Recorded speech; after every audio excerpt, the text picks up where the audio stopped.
उनी हुन् सतीशलाल आचार्य, जो नेपाली मूलका सिङ्गापुरियन नागरिक हुन्, जोसँग अहिले एनसिएलको 80% सेयर रहेको छ।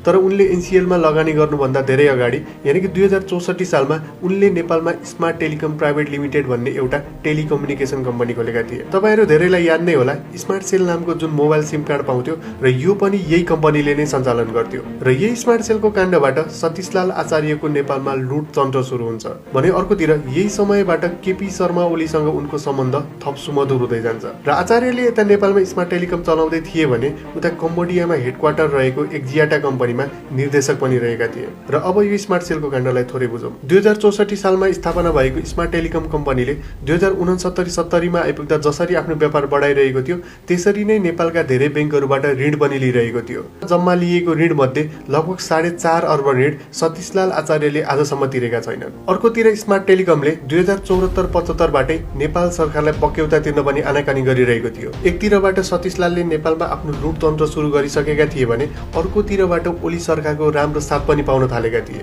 र 2076 देखि 2078 सम्म यानि कि केपी ओली प्रधानमन्त्री भएकै बेला सतीशलालको स्मार्ट टेलिकमलाई समय अवधि बढाउँदै बक्यौता तिर्ने सुविधा पटक पटक दिइएको थियो। यतिसम्म कि 2078 सालमा शेरबहादुर देउवा प्रधानमन्त्री हुनुभन्दा अगाडि यानि कि 78 सालमै ओली मन्त्री परिषदको अन्तिम बैठकले 6 अर्ब बक्यौता नतिर्ने स्मार्ट टेलिकमको म्याद फेरि थप गरेको थियो। यानि कि ओलीले प्रधानमन्त्रीको पद गुमाउन लागेको लास्ट आवरमा पनि उनको सरकारले स्मार्ट टेलिकमको बक्यौता तिर्नलाई 6 महिनाको म्याद थपेको थियो। र यसरी नै स्मार्ट टेलिकमलाई बारम्बार बक्यौता तिर्ने समय बढाउँदै यो कम्पनीको लाइसेन्स खारेज हुनबाट बचाउन ओली सरकारले आफ्नो कार्यकालभरि नै हर प्रयास गरेको थियो। जब ओली सरकारले 2076 बाटै सतीशलालको स्मार्ट टेलिकमलाई बक्यौता तिर्ने बारम्बार मौका दिइरहेको थियो र यसको थोरै समयपछि यानि कि 2077 असारमा बाहिरको एउटा न्युजले विश्वभरि नै तल्का पिटेको थियो। यता नेपालमा ओली र सतीशलाल आचार्य बीच नजिकको सम्बन्ध जस्तो देखिरहेको बेला उता विश्वले मानेको द ग्लोबल वाच एनालाइसिस जस्तो न्युज पोर्टल अनि द इकोनोमिक टाइम्स जस्ता अधिकांश इन्डियन न्युज पोर्टलहरूमा चाइनिज राजदूत र नेपाली बिजनेसम्यान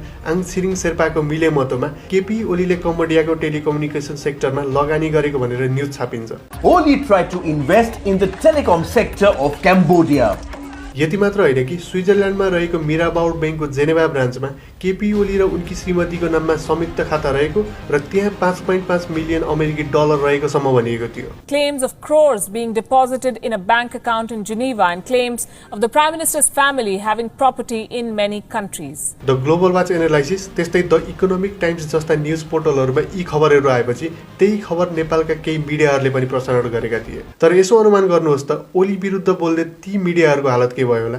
यी न्युजहरू आधारविहीन भएको भन्दै 8वटा मिडियाहरूलाई स्पष्टीकरण सोधिएको थियो जुन बेला प्रधानमन्त्री ओली नै थिए।